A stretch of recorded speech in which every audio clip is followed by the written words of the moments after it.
ಮೈಸೂರಿನ ಚಾಮುಂಡಿ ಬೆಟ್ಟ. ತಾಯಿ ಚಾಮುಂಡೇಶ್ವರಿಯ ಸೇವೆಗೆ ಅಂತ ಮಹಾರಾಜರು 310 ಎಕರೆ ಜಮೀನು ಇಟ್ಟಿದ್ರು. 310 ಎಕರೆ ಜಮೀನು. ಈಗ ಎಷ್ಟಿದೆ ಚೆಕ್ ಮಾಡಿ. ಎಲ್ಲೋಯ್ತಾ ಜಮೀನು? ಸರ್ಕಾರ ಸೈಟ್ ಮಾಡ್ಕೊಂಡು ಮಾರ್ಕಂತು. ಈಗ ಚಾಮುಂಡಿ ಬೆಟ್ಟಕ್ಕೆ ನಾವು ಅಭಿವೃದ್ಧಿಗಾಗಿ ಇಷ್ಟು ದುಡ್ಡು ಕೊಡ್ತಾ ಇದೀವಿ ಅಂದ್ರೆ ಜಮೀನು ಎಲ್ಲೋಯ್ತು? ದೇವಸ್ಥಾನದ್ದು ಶಿವಮೊಗ್ಗದಲ್ಲಿ ಒಂದು ರಾಮಲಿಂಗೇಶ್ವರ ದೇವಸ್ಥಾನ 700 ಎಕರೆ ಜಮೀನು ಇತ್ತು. ಅದು ಕೆಳದಿ ಮಹಾರಾಜರು ಕೊಟ್ಟಂತದ್ದು. ಬರೀ ಶಿವಮೊಗ್ಗದಲ್ಲ, ಬೆಂಗಳೂರಿನ ಯಲಹಂಕದಲ್ಲಿ ಇತ್ತು ಜಮೀನು. ಎಕರೆಗಟ್ಟಲೆ ಜಮೀನು, ಎಕರೆಗಟ್ಟಲೆ ನುಂಗಿ ನೀರು ಕುಡಿದ್ರಿ. ಈಗ ದೇವಸ್ಥಾನನೂ ಇಲ್ಲ. ಅದೇ ಸೀಗ್ರೆಟ್ ದೇವಸ್ಥಾನ ಅಂದ್ಬಿಡ್ತೀರಲ್ಲ. ಆದಾಯ ಇಲ್ಲ ರೀ ಆ ದೇವಸ್ಥಾನದ್ದು.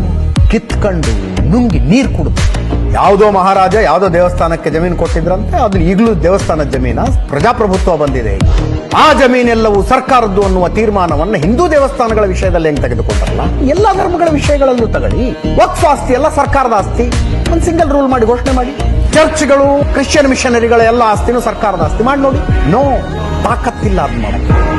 ಇದನ್ನ ಜಾತ್ಯತೀತ ದೇಶ ಅಂತ ನಾವು ನಂಬೋದು.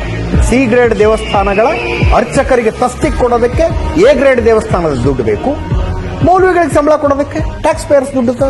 ಓಕೆನಾ? ಅದು ಕರ್ಮ.